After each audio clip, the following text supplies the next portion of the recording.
Good afternoon. Good afternoon. Welcome, everyone.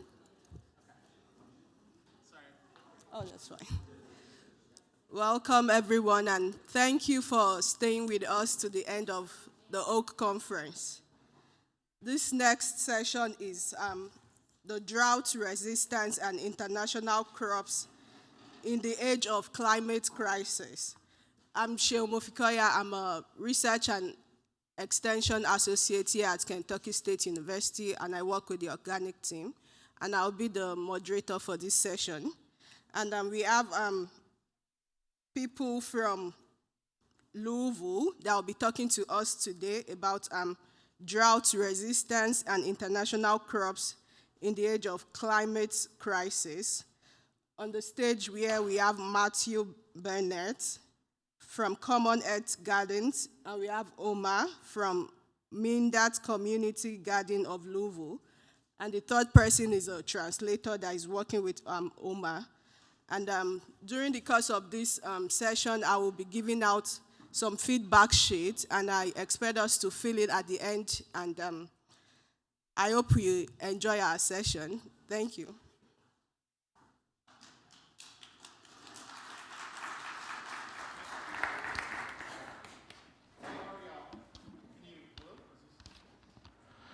Hello. Hey, y'all. I think this is my third time being here, and I've never been on stage here, so this is very, very cool. I always love seeing all the different people. I love getting new information about things that I really care about. I guess just an overview, we came up with this super long, kind of convoluted title for something that we think is actually really simple. And we're mostly going to be talking about crops that maybe you're not familiar with, or different uses for crops that you are familiar with, and why we think that they are important to start maybe integrating into more, more American farmers' rotations. Who we are. My name is Mateo. I work with a small group of people. We're called Common Earth Gardens in Louisville, Kentucky. I know I pointed that way. It's actually this way, but I'm looking at the slides over here, so that's where my brain is at. So we connect refugees that come to America with land. So that is our main thing. We find land in Louisville for people to work that are not native to the country, because a lot of people have agrarian backgrounds.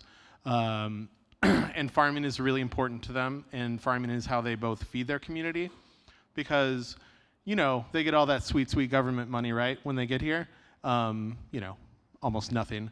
So this is how a lot of people feed themselves and stay sane and also feed their communities. We work on like 7-ish garden sites. There's 2 in development, maybe another one kind of in development. There's around 18 plus acres in Louisville. I know that may not seem like a lot to some of you, but when you're looking for acreage in the city, because a lot of people don't have cars or transportation, like they come from an area where they worked acres and acres and acres, right? A lot of them by hand. But when they get here, they're living in apartments or they're renting a home. So we help them have a place to go to grow food. And a lot of them do it in pretty organic, hands-on ways. We work with 450 plus families. Now, since some of these places are community gardens, it's not all refugees, but that is primarily what we work on helping people with. And I think last year, what I'm seeing is that we did around 743,000 pounds of produce.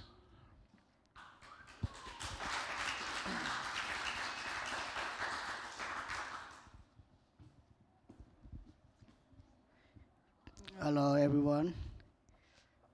I'm very happy to join here today.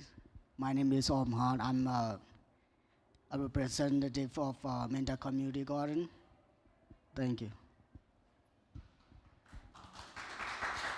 So OMHA has like a collective that we worked with to get land. So we have gardens around it, but him and his collective that he kind of helps be a point person to kind of have this plot of land right in the middle of this space that we bought from a church, and they kind of they work it and divide it amongst themselves.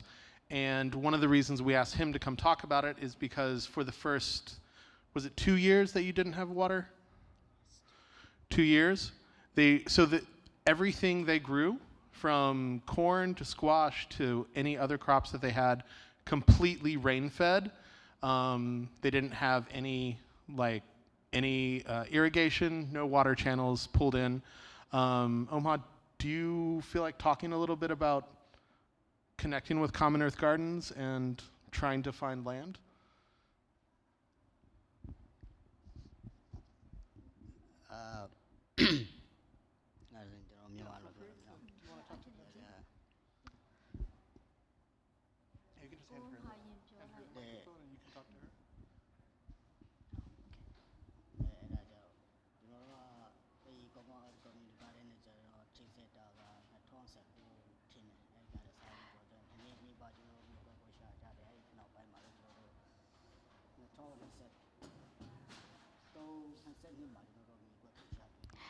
Yes, back in 2019, we connected with Common Earth Garden and start looking for land.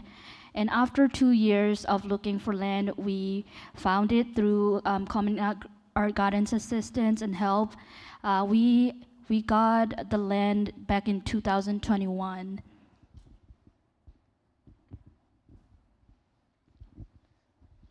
Okay, so really, we just wanted to introduce ourselves a little bit, and I wanted to talk about what that title means and where we're coming from with it. And we're just going to really go through these different crops. Some of them you will recognize, and the ones that you do recognize, we're going to talk about different ways that they're used by different communities. So obviously, we have sorghum, which we do already grow in America. So, there's lots of things you can do with it. I didn't know until I spoke with people that farm it that you pop it. Same thing with, I guess, amaranth seeds. I guess that's something that I didn't know about. But it's very easy to cultivate. Laura is with us. She's the one who kind of talked to us about the sorghum, the peanuts, and the cassava seeds. So fill me in if I'm missing anything, okay? But you can just throw the seeds on the ground. It's very easy to cultivate, and you don't have to do much to the land to prepare it. Once again, it can be completely rain-fed. It has roots similar to maize, so that's something to keep in mind. That's more to clean up if you when you want to rotate crops. So Africans, when they're using it, they grind up the seed and kind of boil it into water and kind of make like a honey mixture. And then they feed this to babies, young and old folks to put meat on the bones. So it's healthy, it's nutritious. It also increases breast milk production in women, and it helps pass on nutrients to babies. They also ferment it into a low alcohol percent celebratory drink. Laura, do you know the name of that drink? African drink? Party drink. Okay. Yeah, it's an African drink which one have a little alcohol, too little alcohol. If you don't need, you can mix it without alcohol. But it's good for the woman.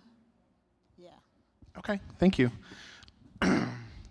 And then we also have the cassava. So this is a really interesting crop because you can use both the leaves and the tubers. Now the tubers can be chopped up, used as I've had French fries or yucca tots or something at some restaurants.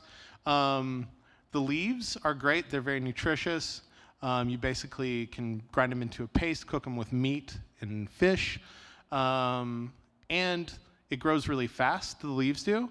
So you can plant it in May, and in 2 months you can be making your first harvest. Then once again, or not once again, I didn't say this yet. Laura said that you can harvest it multiple times. She got 4 or 5 good harvests of the leaves. One thing for the roots you can make flour out of. You grind it into things as well, and that has a much longer growing period. She says in America you can like harvest the tubers in like Florida, but here you could probably grow it for long enough with a hoop house, just like a high tunnel. You probably wouldn't need to heat it. It'd probably be okay. And then we're gonna move on to peanuts. Peanuts, you already know peanuts. But these are all things that once you plant them and get them going, so you're going to want to plant them right before a rain, and then they will just kind of grow on their own. And these are things that thrive in drought conditions that don't need a lot of water. So one thing that for the uses of peanuts, a lot of Kentuckians, like Africans, enjoy a boiled peanut. And then also you can do a lot with it, and it doesn't take much space to grow a lot of peanuts together. And I'm sure everyone's familiar with the circus form.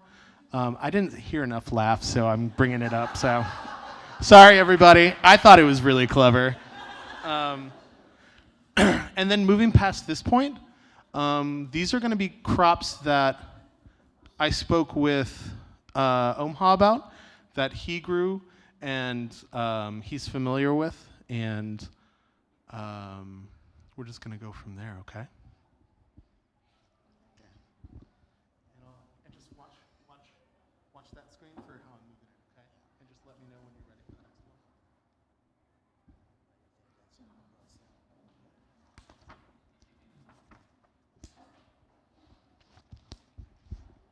Yeah, I'm a little bit. My heart is beating. I can't speak well. This okay. is his first conference, y'all. Yeah.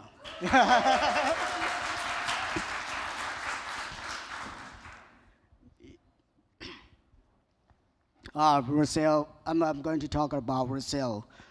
Roselle is there is many use place, and you can use it as a medicine, or you can use it when you need it. You can drink it like a tea. Its health benefits are as follow. First, healthy teeth and gum. The roselle contain calcium, which strengthens teeth and jaw. So it has like the best fightings of the bacteria in your mouth, and then it can keep teeth, gum, and healthy. The second, number 2 is help pregnant mothers stay healthy. The roselle leaf contain irons, which every pregnant mother needs to get enough of. The pregnant mothers who needs up to 27 milligrams of irons per day can eat roselle to keep both baby and pregnant mothers healthy. Number 3, prevent cold and flu. The roselle contains vitamin C, which can boost your immune system. Like having a strong immune system can help prevent health problem like cold, flus, and cough. So it also protects against virus. Number 4, give you energy. The roselle contains phosphorus, which help to prevent health problems such as muscle weakness, numbness, and phytic. The roselles are rich in phosphorus. It's worth eating them every day to get to stay active. So the tea that he was talking about, you've probably all heard of hibiscus tea. Roselle is in that family, and that's what those red blooms are. So there's probably already an American market for that as well. Omaha, how do you prepare it when you make it for food? Most Asian people just use for the stir fried with the bamboo shoot and dry fish. And you can use you can cook as soup, or you can use make it a hot tea to drink. Cool. We're going to go to water spinach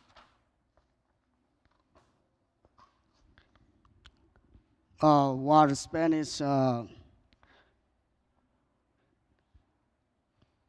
The water spinach is one of the essentials medicinal plant. Its benefits are as follows. Number one, treat jaundice and liver problem. The water spinach are used in Ayurvedic medicine to treat on jaundice and the liver problem. Number two, to treat anemia. Water spinach are rich in iron, so they can provide iron to those with anemia and pregnant women. Iron is an important mineral that the body needs to form the hemoglobin. So therefore, people with anemia should eat it. Boiling and drinking red spinach can also help relieve anemia. Number three, treat the indigestion and constipation. Water spinach is rich in fiber, which helps indigestion and provides natural relief from different digestive problems. It is beneficial for those suffering from indigestion and constipation. Water spinach decoction can relieve constipation and also can be used to treat intestinal infection. Number four, diabetes relief. The research has shown that the regular consumption of water spinach improve resistance to oxidative stress caused by diabetes. It's also used to treat diabetes in pregnant women. Number five, benefits for eyes. Water spinach are high in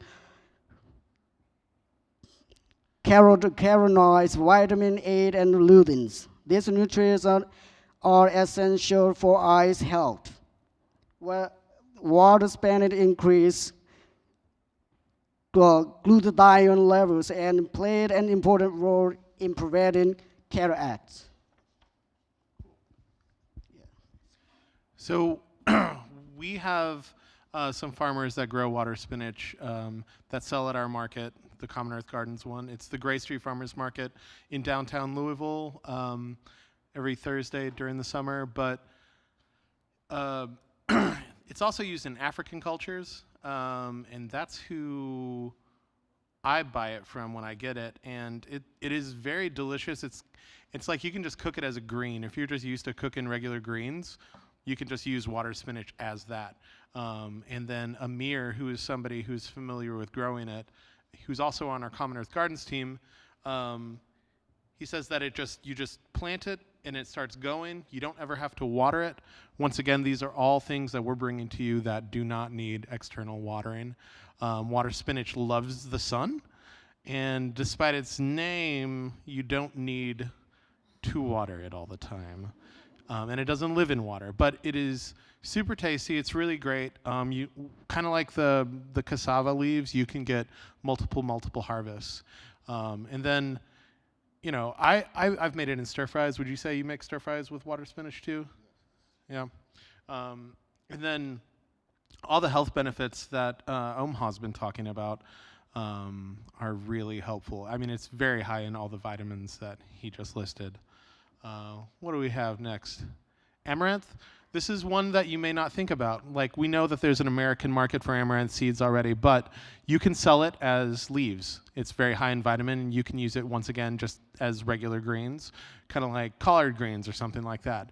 It is something that just already grows around your fields, and you don't really have to do much to reseed it.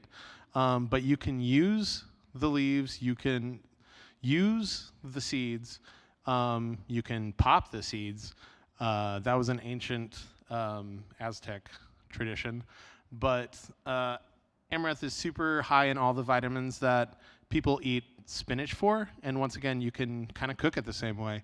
Anytime you're making a stew or something, you just throw amaranth greens in it. And, you know, once again, a bushel will boil down to about a teaspoon. But amaranth is super useful as well, and high in vitamins, and yeah. Mint is something that we are all super familiar with here in Kentucky. It grows like a weed because it is a weed. Everything in the mint family is a weed. Actually, we couldn't find the exact kind, but when Omaha and I were kind of brainstorming this this whole presentation, there's, you know Creeping Charlie, right? It's in the mint family as well, grows everywhere, grows really fast. But there's a kind of Creeping Charlie that he's familiar with that has a much better taste. So, and I know that there are breweries in Louisville that use Creeping Charlie as a thing. So that's not on a slide, that's just an aside. But mint is something to think about, and that can be kind of something that you tie in with pollinator like rose and things like that. Because it grows everywhere, grows like a weed, it's perennial, comes back stronger. But then you also will have potentially an international market for this. So I'm going to talk about this a little more a little later, but everything we're talking about already has a market out there. There are refugees everywhere in Kentucky. We are one of the largest resettlement states in the U.S., and they are looking for these crops. They are growing them themselves, or they're importing them, and they're probably not as good or as nutritious as if they were grown down the street from them. So that's just another thing that we're trying to kind of throw out there, is that if you grow these things, you could potentially have a built-in market if you can just tap into them, and then you're lowering your water usage as well. So I'm going to let Omaha talk about mint, because he was the one who actually brought mint up. But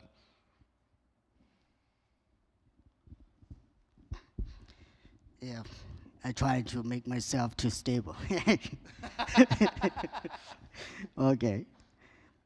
Mint has many useful plays, and its health benefits are many. So, as far as I know, so the health benefits of mint are as follows. One, so relieve allergies and inflammation. It can relieve the asthma caused by seasonal allergies because mint contains rosmarinic acid. Improve the stomach and intestines. Mint leaf can digest foods and reduce constipation. yeah, I mean, like Omaha brought up mint because we were talking about these things, and he was saying, when I'm eating lunch, and then there's a mint plant right here, as I'm eating, I'll just take bites of the mint leaf. Yeah, number three, relieve the colds and cough, sore throat. The mantle in mint can help loosen mucus, make it easier to cough up, and relieve cough. In addition, Menthol has a heating effect, so it can also relieve sore throat. Sore throat. Yeah. 4. Helping in weight loss. Weight loss. Mint leaf reduce bad cholesterol in the blood, which can prevent obesity and also help in weight loss. Number 5, good for oral health. Mint is one of the best antibacterial herbs. Chewing mint leaf can kill the bacteria in the mouth, clean the mouth, and prevent a bad breath. It also helps to keep gums, tongues healthy. Therefore, recently mint oil has been added to toothpaste, mouthwash, as well as dental and oral care product. Improve brain and nerve health. Eating mint can strengthen the brain and nerve and reduce memory loss caused by aging and stress. 7. Make the skin smooth and shiny.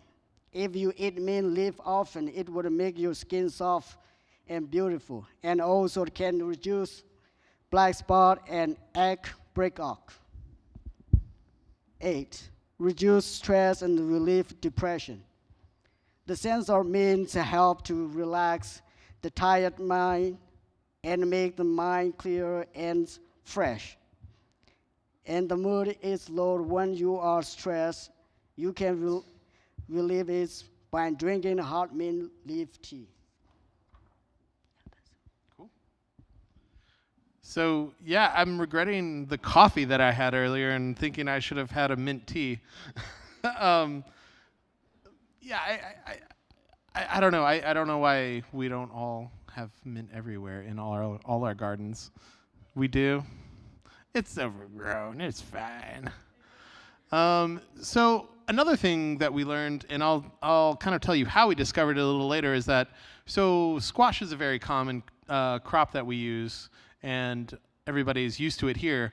But we had a group of African farmers that started growing things, and as we were helping them with one of their large plots, every couple of weeks they would come through and they would harvest young squash leaves. So you can cook greens with them. They're very nutritious. And we're just like, how did we never think of this? But Omaha, did you say that you harvest, baby zucchini? Or not zucchini, cucumber? Is that what you had said? Leaves? The leaves? No, never mind. But yeah, so that is a thing. Young squash leaves are a harvestable thing as well. And so once again, that is an extra thing that you can use. Here I found a picture of some fancy chicken all wrapped up in baby squash leaves, looking delightful. That's probably a mint paste over there, waiting to make you feel good. So here are the real questions, right? You decide to start growing some things that normal Americans are going to be like, what is this? I don't know what this is. So we have some things that we use at our farmers market to help us try to inform people as to what new products are. So a lot of times Americans don't like to necessarily try something new. I remember the first time I tried kimchi, right? I felt betrayed, but also very hopeful for the future because it was delightful. And then from then on, you become more adventurous. But, we're always looking for new ways to get folks to try new things, especially since we do have international farmers that sell at our markets. So Jane has some stuff over here that she's going to pass around. But really, what? Okay, so we have informational pamphlets about things like roselle and squash leaves. Today we just have, I think, roselle and amaranth, but it's like showing people what they are with a little information, some background, and then a recipe on the back. We also have recipe cards that we hang out. So If somebody doesn't know how to cook with a certain kind of squash, we tell them this is how exactly you do it. And once again, just remember that there are already markets for all of these crops that are low water usage. As climate weirding gets worse and worse and worse, and we'll go from extreme drought to extreme flood in a week. These are things that can be already in the ground with their roots going. And I just want to ask, does anyone in here that's a grower, do any of you have an experience growing something that you thought was really great, and then you realized that maybe your audience, your market, did not know what to do with? So I've grown roselle for 4 or 5 years at this point. It is a staple on my farm. I love the leaves. I love drying the calyxes and making tea with it. I will never not grow it. Last year when we had that horrible dry late summer and fall, I never watered my roselle after its initial transplanting once. And I got a very respectable harvest of calyxes and leaves off of it.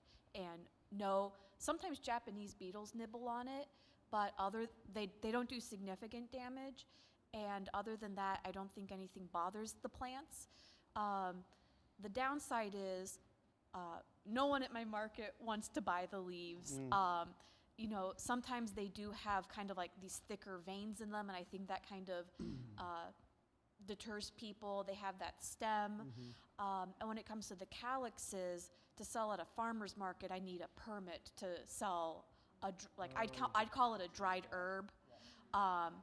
If you wanted to advertise it as a tea, I would actually have to have a commercial kitchen license, which is hundreds of dollars between the permit, the insurance, getting the facility to. Which is so insane to dry herbs, right? Yeah. So again, I would call it a dried herb because it's really not tea, like Camellia genus tea, but it does require a permit that I'd have to pay every year. I think it's the home-based processing permit. So that's a small barrier, and yeah, people they don't want the leaves. Gotcha. They're delicious though. Yeah, I think we have similar problems in our market as well. How easy is it to harvest? Yeah, you answer. So with the leaves, it really is just picking them. Again, they can form kind of thicker veins. If you've seen an okra plant, it looks a lot like, it's very closely related to okra. Even the flowers are identical. So pick the smaller leaves to avoid veins that you'd other have to de-rib. Omaha, would you agree that they're pretty easy to harvest the leaves and the flowers? The calyxes aren't though. Yes, it's easy to harvest. And then if you don't want it becoming tall, you just trim it. New leaves will come back. So if you don't have a seed, just if you bought a plant with a stem, just put the stem into the ground. The leaf will come off. Comes. Oh, so easy to reroot. The brand, you can put the brand into the ground. The leaf will come. So easy to take things and root it to get more plants. Chelsea, did you have something?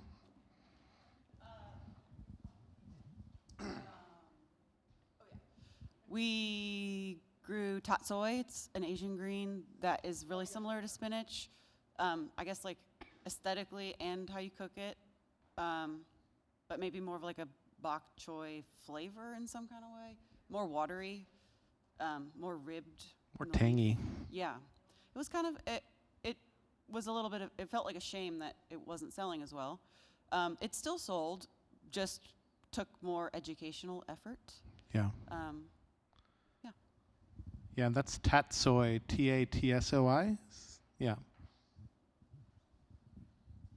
We grow a lot of really, I don't know if this is right, colorful vegetables. So even some that might be familiar, but people initially were steering away. We had this gorgeous pink okra and people didn't know it was okra. So we started giving a lot of samples, and I will say that helped immensely.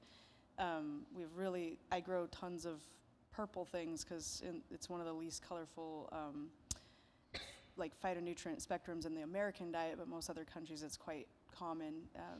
So anyway, we grow a lot of purple, and once we really got our green beans and peppers and everything out there, people loved them, and they started selling like crazy. So I think sampling is really important, and the cards, helping people understand how to actually cook it.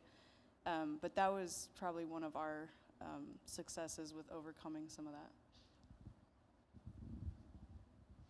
Yeah, I will say that there's an anecdote from one of our farmers markets where we were not selling water spinach, but then we had somebody doing a demonstration on how to cook with it, and everybody tried it and was like, "Oh, this is great," and they sold out. So yeah, that's a great point.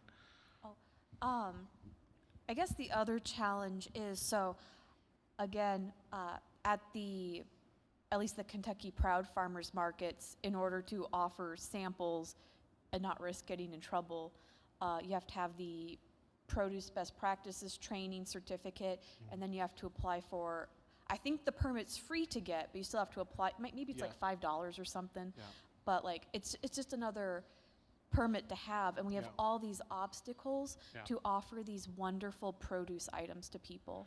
I think we kind of get around that with partnering with like UK Extension or something, because they do have a nutrition program that can come and help, do that demonstration, and they will cook a recipe that you submit to them. Did you have something to add? Maybe it was more of a question. I'm not in a market or anything like that, but still a lot of people ask to try my foods because they see what I have. And texture is a thing. I find for many people they can't get past the texture, and I'm just like, I can crunch on it, it's no problem for me. But it's texture. So if you or anyone else in here, how do you prepare it in a way where, texture is good, the crunch is good, but do you prepare or do you cut the leaves in certain ways so that when you cook it, there's not too much of the crunchy texture? Some people, I would say a lot of people that I've really tried to encourage to try new things can't get past texture. Yeah, I think I think that all goes back to when I'm presenting some of these things, comparing them to like greens. I think everybody knows, has experience with collard greens and stuff like that. So if you say you can prepare this like that, or it compares like amaranth and water spinach to spinach, or ask people if they're used to making stir fries, because a lot of these things go in stir fries. So I think you're exactly right. I think the texture can be weird, but I think finding out where people are and meeting them there is a really important way to kind of bridge that gap. But that's a really good point to bring up. Yes? So the squash leaves that are being harvested and eaten are all winter squashes. And so they're very soft. Yeah. It's not, zucchini, I get a rash every time I touch the, so they aren't prickly at all. And, roselle and the other greens that are the water spinach is my absolute favorite. They're also, everything is soft and delicate and mild. And it's just a matter of, getting people to try it the first time. So. Yeah. That's my boss, guys. She's awesome. All right, let's, you got something? Yeah. So I worked with the New Roots in Charlottesville, and we did have a lot of success with recipe cards and getting people to try stuff. But here in Kentucky, for myself, I was growing gardoon. Or cardone. It kind of looks like a giant artichoke thing. We eat it. My family eats it. You strip it. You boil it. You bread it and fry it like a chicken cutlet. It's delicious. It's so much labor to get to that point. And it's drought resistant, and it grows in the shittiest soil. Cool. And it's really exciting. And I got all these friends to plant them in their gardens. I started a lot, and they're like, why did you give this to me? This is awful. And Why am I growing this giant thistle? yeah, oh yeah, they're on the side of our, you've seen them, you've Yeah. walked by them, yeah. But I was talking to another friend who sells to a lot of restaurants about this, and he was like, and I do think this was actually some good advice, where he's like, stop trying to get this to your own friends. And he's like, you can sell this to restaurants, you have to be the one to strip them. But like, if you're willing to put in that additional labor, like I also do gugutsa shoots, and that's also, you have to kind of devein them a little bit, so it's a little bit labor intensive. Once you get there, it's an amazing product. So for restaurant sellers, you can kind of like, So maybe like just a tiny bit of or maybe not tiny, but some extra work, and then you have to decide like where the price point is for it to be worth it for you. Yeah. What was the name of that product again? Or how do you spell it? How do you spell it? Cardoon?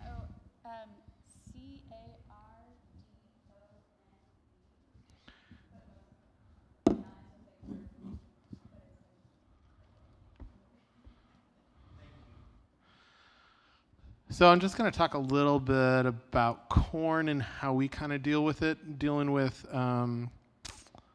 international farmers. This is, I know we're all organic people in here, so we've all heard about the Three Sisters and how that works. But this is some maize that is heritage maize that one of our compatriots, Esteban, has been growing for years. But you can tell it's like 13 feet tall, and they were just full of ears. And they don't grow sweet corn, so this is stuff that you grind and nixtamalize and turn into powder for like corn chips and, you know, masa and stuff like that. But you can see all the squash leaves and stuff, and this was a Three Sisters plot on, how big was it, do you think, Jane? Almost an acre, so, you know, it's a decent amount of labor and work went into getting it all growing. But it produced really well and it was completely rain-fed. This was no water, no irrigation at all, and this was done last year. And this is just this is the harvest just beginning. There it is some more. And so we're talking about things, right, that we have to start thinking about, like, I'm at the conference to say things like this and have people go, yeah, I know. But our soil is depleted everywhere. And if we keep going and farming the way that we have been for forever, it's going to be all the way depleted. We're just going to have another dust bowl. You can't chemicalize your soil into obedience, you know, or back into nutrition. You just can't do it. So we're trying to show you ways that we have been doing, but they are slower. You have to get your hands in there. You have to be more community-minded. But I'm not going to say anything more about this. Rotate, rotate, rotate when we're talking about corn, because you know it steals everything out of the soil. But that Three Sisters growing pattern of, you know, the traditional here in the Native American way was squash, beans, and corn. Now, talking to Omaha, he let me know that they have basically a very similar thing. They would grow beans, corn, and they would use pumpkins. So pumpkins would be their squash, and they would also have cucumbers running through everything. Did I get that right? Yes.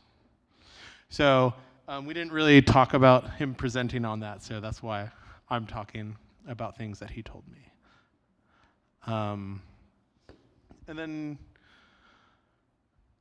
once again, our soil has been abused and degraded for decades, so we need new crops, but there are old concepts of how to farm the land that you're not depleting things.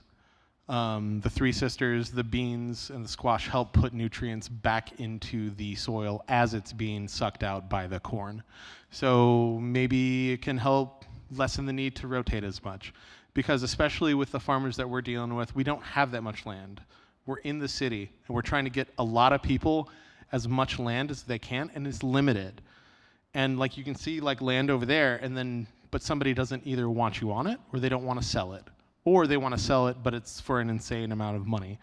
Um, Also, diversifying your crop roster can help, get away from when a monoculture fails, which is going to become more and more of a problem as our soil doesn't have any nutrition in it. And then once again, this will help you tap into different markets. So I think that's all the slides I really have. We can do some questions and answers. I'm going to point most of the questions and answers towards Omaha and Penzi. So please, and thank you for your time and attention. We really appreciate it.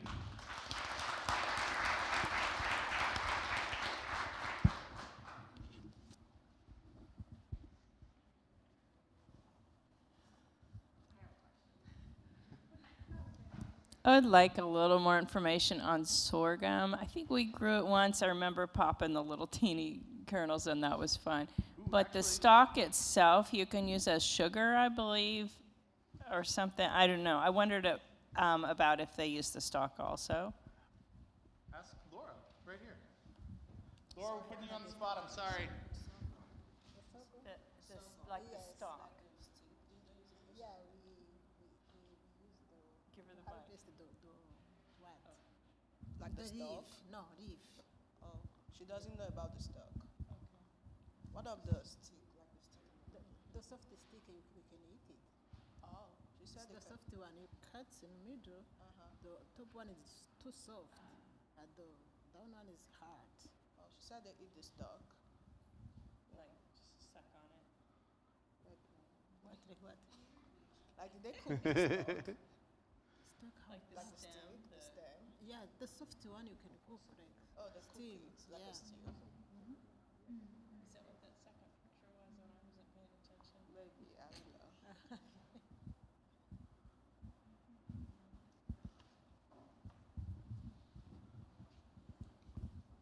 I'd like to make a comment on sorghum. In the United States and in Kentucky specific, sorghum, the seeds is used as a chicken or fowl food.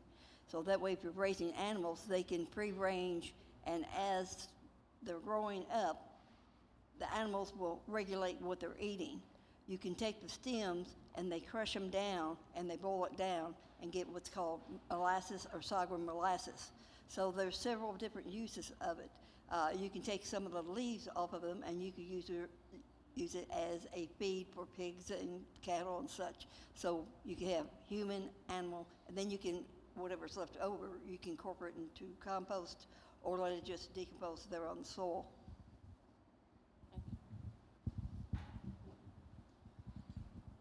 For the mint, is there a particular variety that you would recommend for like the Lexington, Louisville area?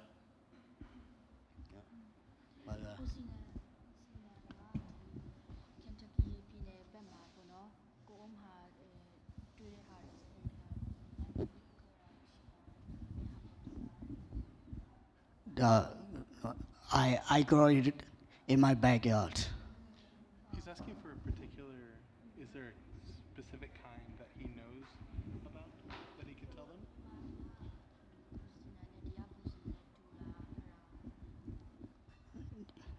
Yes, do it. Oh, okay.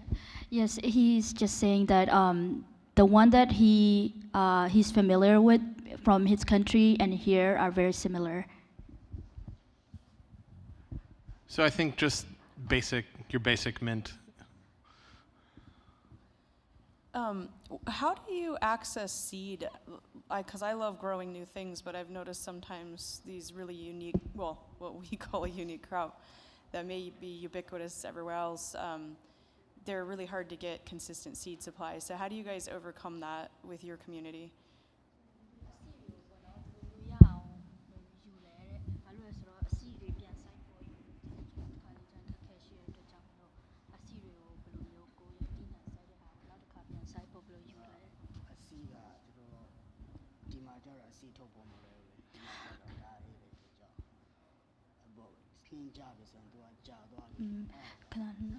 Here it is really difficult to get the seed stage because once the weather is cold or if there's snow, we can't get the seed any longer.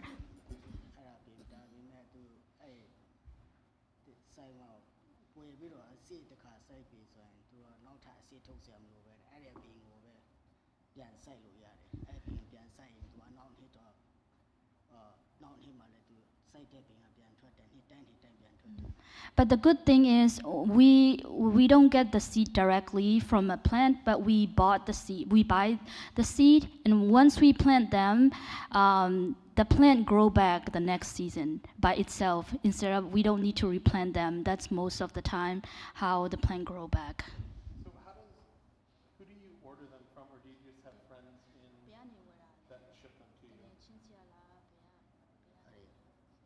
Amazon မှာရှိတယ် From Amazon, you can buy them from Amazon.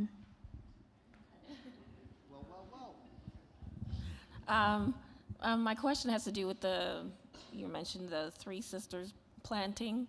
And if I have a small patch of area in my backyard, how do I get that started? Where do I start? I would just remove the grass, and then honestly, how's the soil? Is it okay? It's Louisville, okay. You know, honestly, I would, mix in a little compost. I saw a cool thing about biochar. And another thing, that just made me remember something. So Omha and I went to the biochar thing earlier, and we were talking about it, and Omha was like, yeah, I know how to make that. We used to make that and put that on our fields ourselves. So people that you talk to that are farmers, maybe from other countries, they probably have some cool damn tricks up their sleeves that they can teach you how to do. So, keep an eye out. We may be throwing a how to do biochar thing at one of our gardens. But back to your point, I would just plant the seeds. Wait for a time when, you're past frost and it's going to rain, and it's going to rain in the next few days, and then just put the seeds in. And then all higgledy-piggledy, yeah. Yeah. Yeah, because the beans are going to sprout, they're going to grow up the corn, but the corn's going to grow super fast. The squash, you really want the squash because that's going to help cover the soil and retain moisture so that you're not having to water your corn nearly as much, because the squash leaves are providing inorganic mulch, basically, that you can also eat while you're waiting for the squash. Does there need to be a certain, I've never grown corn, so how many corn, does it work? Oh, space apart? I don't know. I'd do 2 or 3 feet apart. I don't know. What do y'all think? Oh, I'd do equal ratios. I don't know. Hi, thank you so much. I love your presentation. This has been one of my favorite workshops this whole weekend. Thank you so much. What was I going to ask? Water spinach. I am not familiar with this plant. I just looked it up on my phone. It looks like it's related to sweet potatoes and morning glories. So I'm wondering. I believe it is in that family. Okay, so what I'm wondering is it just a vigorous plant, or is it something that gets out of hand in your gardens? How is it spatially? And does it ever does it get weedy?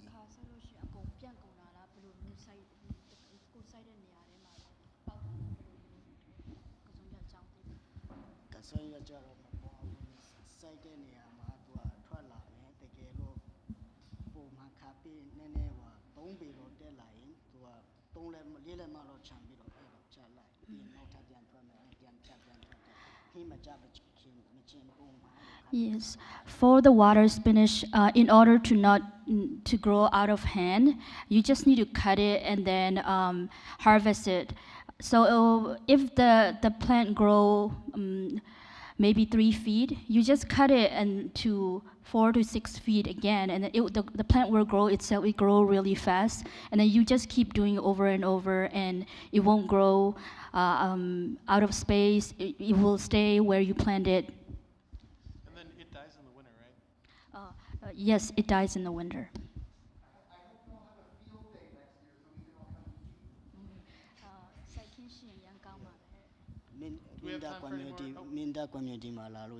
I'd like to make a comment on You can mint. visit Mindat Community Garden for our field.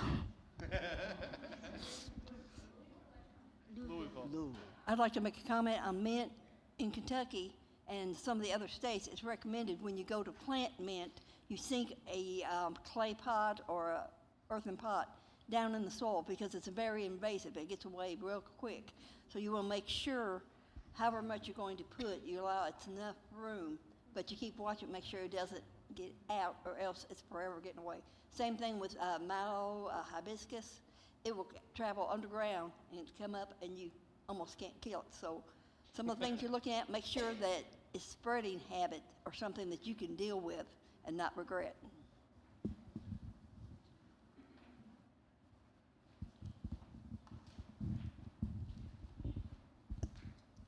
I just wanted to shout out to a seed company that's relatively new, about I guess in the last decade, called True Love Seeds. I would highly recommend that people check them out. The growers of the seed are often from the culture that seed came from into our culinary experience. I did have another question, or it's more like a query, I guess, but also maybe a question. What I heard during that conversation was a lot of educating average Americans about eating this kind of food, but I'm wondering how I guess as a grower can foster some more authentic connections with folks who are eating these kinds of foods and market these foods to the people who are wanting to eat them from their own culture and not trying to sell them to Americans. If there's any events that you guys host to create those connections. Yeah, I mean, honestly, I'm going to hand this over to Jane because Jane is the queen of knowing this kind of info. Come on up, girl. Be honest, we struggle really, really hard with this. We still aren't reaching the customers that we want to with these products. We've been encouraging the farmers, they're growing them for themselves, and for the market farmers, we're please bring it to the market, bring it to the market. People will buy it when they know about it, and then nobody buys it. And so then I'm buying a whole 10 gallons of this because I feel bad that I've got them taking it to the market. And we really struggle. What's gotten better, we've grown a lot over the last couple years. Omaha's group's grown 28 farmers working together. They're going to have an acre out there this year. Laura, right here, I'm putting you on the spot again. She's gone up to she'll have 3 or 4 or 5. I know we're going to turn over 5 acres here shortly. She is a seed saver. She is she has rabbits and compost and all the amazing things. So if you're looking for some of these crops, I would go to the local communities because they're growing them already, and a lot of them do know how to save their seeds. And yeah. But we're really, really struggling as well. Ideally, one idea that we have that we're working towards is creating a mobile market that we have, because we have the Gray Street Market, we have SNAP for that and Double Dollars, and we have some extra grant funds to go beyond the KDD dollars. But to get mobile markets into the apartment complexes where these refugees have been resettled and where those markets are, because a lot of folks don't travel, like he was saying. Transportation's a problem. Markets are very expensive, and so if we can go to them and meet them where they are on their budget, that's a goal that we've got for the next 3 years. We're not trying to beat Kroger or anything. Well, we are. And also, Jane, isn't there in Kentucky a resettlement agency in Lexington as well, which I think is closer to you? Yeah. You already know about that? So, and there's a Congolese I would reach out to them. farm. Yeah, there's a Congolese farm right outside of Lexington. We've been connected at one point, but they're very self-sufficient. Bowling Green, you have Need More Acres is very connected to the local community down there. Owensboro is also a resettlement city, and this is kind of the gap in having helpers, I guess, in the community. And when we say we're helpers, we're not teaching anybody to farm, we're just trying to connect them to each other's markets and to the land. I think we have one more question if anybody has anything.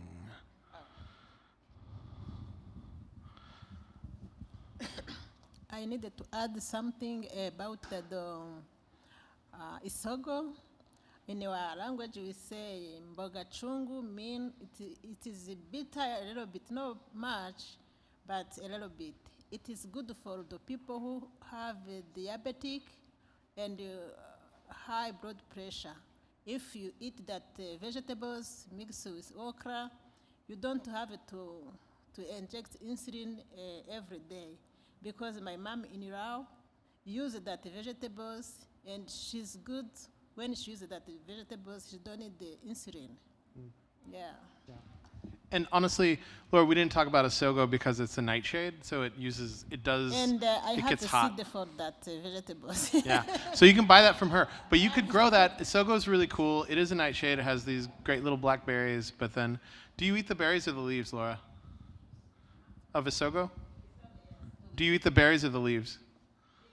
The leaves, okay. But it is, we didn't talk about it in this particular one because it has a lot of health benefits, right? But it also is a nightshade, so it gets real sad when it doesn't get watered. But yeah, I think that's it for us. Thanks for hanging out, y'all. We really appreciate it.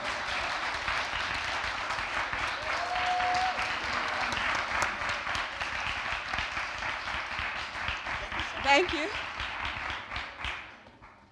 Thank you, everyone. Please don't forget to fill out your feedback sheets. Thank you.